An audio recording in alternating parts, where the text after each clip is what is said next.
Je vais vous donner articulation que peu de personnes connaissent sur le narcissisme et son émergence dans notre société. Pourquoi un narcissique cherche-t-il à renouer contact avec son ex? Commençons par définir ce qu'est une personne narcissique. Un narcissique est quelqu'un de centré sur lui-même, plaçant ses propres besoins en priorité par rapport à ceux des autres.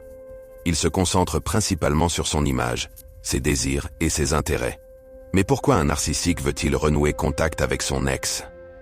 L'hypothèse serait que ce type de personne est souvent enfermé dans une structure mentale où il manque de réelle connexion émotionnelle. Pour lui, l'autre devient un miroir qui reflète son image. Ainsi, la plus grande crainte du narcissique est de perdre ce miroir, car ce qu'il voit dans son ex n'est pas la personne elle-même, mais une projection de lui-même.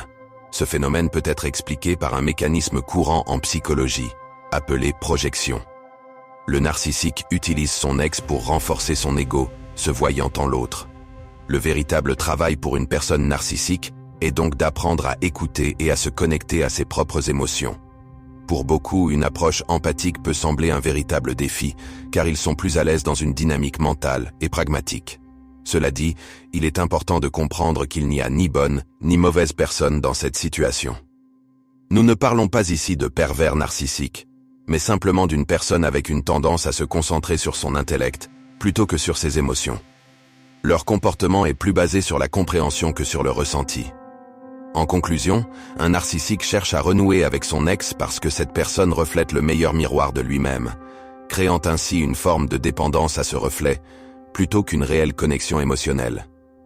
Par ailleurs, les hommes sont souvent plus enclins au narcissisme, un trait qui peut être expliqué historiquement par le cadre patriarcal. Ce cadre a favorisé un détachement émotionnel chez les hommes et une vision plus pragmatique de ce qu'ils devaient incarner.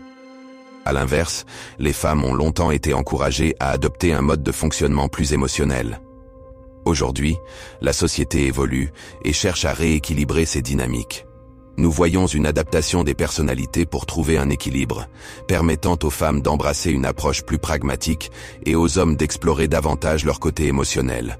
Donc tu te rappelleras que